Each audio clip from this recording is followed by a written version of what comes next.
Kredivo ada nggak debt collector bang di daerah Tangerang? Terus ada yang tanya lagi, bang aku gagal bayar di Uwatas, ada nggak ya yang datang ke rumah di daerah Bekasi? Terus ada lagi yang tanya, bang Surabaya ada nggak debt collectornya aku laku? Bang ada nggak debt collectornya rupiah cepat?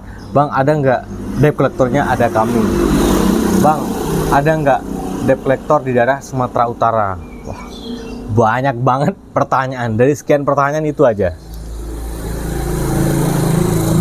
Tetapi saya memaklumi karena pertanyaan itu adalah pertanyaan yang muncul atas ketakutan.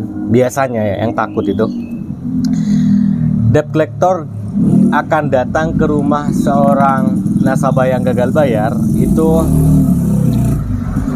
yang ditakutkan biasanya satu, karena ada anggota keluarganya yang sakit. Dia berpikir kalau ada orang datang ke rumah teriak-teriak, nagih-nagih, nanti malah tambah sakit, tambah parah, banyak pikiran. Terus yang kedua biasanya ibu-ibu yang pinjaman online tapi tidak izin suami, artinya tanpa sepengetahuan suaminya. Ada juga yang pinjam di pinjaman online, tetapi dia memang takut gitu, nanti kalau debt collector datang marah-marah, suasana kampung jadi gaduh, biasanya gitu. Terus ada lagi yang takut gara-gara istrinya, jadi seorang cowok nih tata suami yang pinjam kayak gitu. Jadi ketakutan itu banyak sekali alasannya, tetapi poin penyebabnya dasarnya cuma satu. Yang pertama, dia overthinking. Bagi saya overthinking itu maksudnya gini, terlalu memikirkan sesuatu yang belum pasti terjadi. Itu boleh memikirkan itu sebagai sebuah langkah misalnya, karena nanti kalau datang akan kita lihat begini, jadi dia butuh informasi, ada nggak, nah itu kan biasanya saya jawab nih, gak ada. Tapi kalau misalnya datang ada, nah ini yang harus kamu lakukan, ini yang mau saya share hari ini. Yang pertama ya, dari sisi mindset dulu sebelum ke langkah teknis. Dari sisi mindset, kalau ada debt collector mau datang ke rumahmu, kamu kan punya rasa takut. Nah, mula-mula kita harus tahu kenapa rasa takut itu muncul, dan harus tahu kan apa sih rasa takutku, terus apa sih yang menyebabkan saya takut gitu. Jadi semua harus dipikirkan kayak gitu. Bismillahirrahmanirrahim. Nah, rasa takut itu muncul karena ada keinginan. Jadi takut mati, ingin hidup terus. Takut hantu, ingin tenang. Takut debt collector, ingin rumah nyaman, kan gitu kan. Takut dilihatnya kaya, takut lihat miskin, akhirnya berhutang. Takut gak makan ini. Jadi rasa ingin itu pertama. Nah, yang kedua, kita mula-mula bisa menghilangkan mindset rasa ingin itu dengan cara begini. Apa yang bisa kamu kendalikan hari ini? Contoh ya, andai di jam 10 pagi nanti, nah ini kan sekarang jam berapa nih ya? Masih jam 7 lah kan. Akan ada debt collector datang ke rumah. Apa yang akan kamu lakukan? Itu harusnya yang harus pikir, bukan itu datang apa enggak. Nah, karena itu udah muncul di mindset kita, maka yang harus kita lakukan adalah satu, pertanyakan pada dirimu, kamu mood nggak nemuin orang? Kamu mood nggak nemuin orang? Aduh, nggak mood mas. Satu. Yang kedua, bukan soal mood nggak mood. Kamu cewek kan, sendirian di rumah. Kalau debt collector rata-rata cowok kan, gimana? Kan nggak boleh tuh. Udah ketemu kan alasan, oh iya ya, kalau gitu saya nggak perlu ketemu orang. Ya udah, saya tutup pintu, tak, HP, udah beres. Kondisikan keluarga, Mas hari ini takut ada ini, udah selesai ya. Andai ya, kita berhitung begitu. Udah tuh. Yang kedua, ada yang tiba-tiba datang ke rumah. Terus apa yang akan kamu siapkan jawabannya? Itu kan bisa. Andai misal kamu nemuin tiba-tiba datang, belum tutup pintu, tiba-tiba assalamualaikum, terus datang depan pintu kita. Ada dua hal yang akan dilakukan kan. Mau ngusir dia, tentu akan ada perdebatan panjang. Atau mau nemuin dia, tapi dia akan terus berlama-lama nagih kamu. Karena ya, mindset debt collector itu bagaimanapun dia sudah punya strategi. Dia datang ke tempat kamu, dia juga dengan strategi. Dia gali tuh data kamu, apa yang kamu takutkan, apa kelemahan dirimu, apa kelebihan kamu, itu dicari semua. Bahkan dicatat sama mereka. Kok Mas Fai bisa ngomong gitu? Karena saya pernah jadi debt collector gitu, jadi sama aja. Jadi saya ngomong tuh nggak ngawur gitu, saya berbasis data, berbasis pengalaman gitu.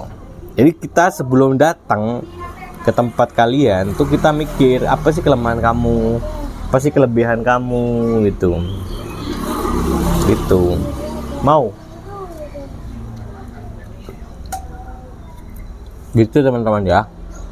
Jadi pertama mindset itu, saya itu langkah teknis tadi. Kemudian yang ketiga adalah pengalaman saya gagal bayar 3 tahun itu.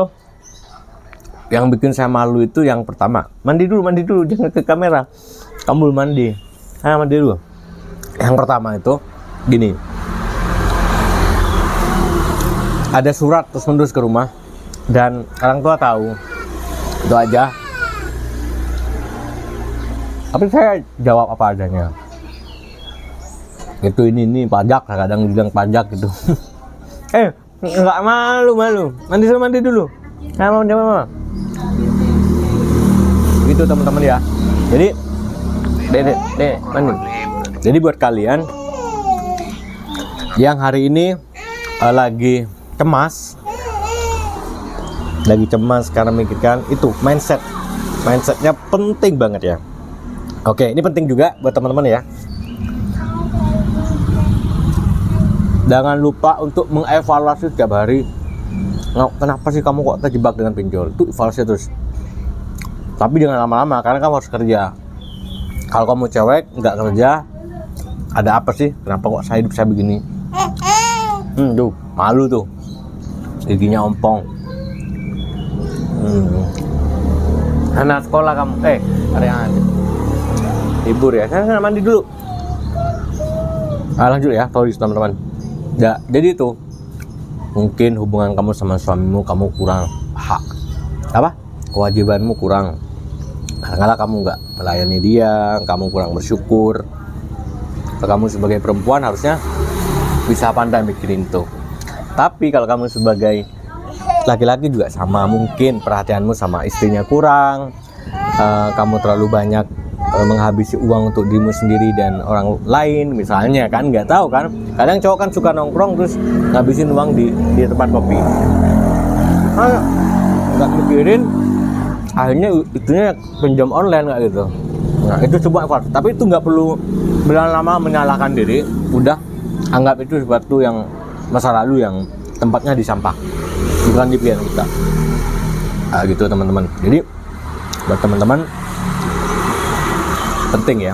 Oh ya teman-teman, ini saya apa ini bagus ya. Ini saya ada apa nih? Stevia ya. Sana nak, sayang ya. Kamu belum mandi lo, malu. Oke, sorry teman-teman ya. Ini ada gula stevia ya. Ini dari Stevia Lemovita. Nah biasanya buat teman-teman yang takut nih sama gula, diabetes misalnya atau apa gitu kan, atau khawatir masa depannya nanti karena ada keturunan diabetes gini misalnya, terus memang udah nggak mau sama gula tapi masih kepengen manis, nah coba pakai ini. Nah ini stevia. Nah ini saya kan ngopi saya juga pakai ini teman-teman ya, gitu teman-teman. Jadi siapa tahu nih bermanfaat informasinya, Linknya ada di deskripsi ya kalau mau. Stevita. Silakan bisa kalian check out. Kalau tahu buat kalian di rumah jadi lebih enak gitu. Murah kok. Nggak sampai berapa ya? Berapa tuh? Coba cek tuh. Murah pokoknya. Dibanding yang lain murah ini. Coba kamu cek di situ. Ya. Itu juga kalau punya gula darah tinggi katanya ada namanya ada di sini di bawah juga cuka apel dari Lemovita juga di sini di bawah, sama satu paket sama ini. Silakan kamu check out mumpung lagi ada promo ya. Oke, saya lanjut. Jadi teman-teman, mohon maaf sponsor dikit. Buat kalian yang mungkin hari ini punya kendala seperti yang saya jelaskan tadi, santai saja ya. Mindset itu penting ya. Yang penting niat udah ditulis. Itu saja. Terima kasih. Assalamualaikum warahmatullahi wabarakatuh.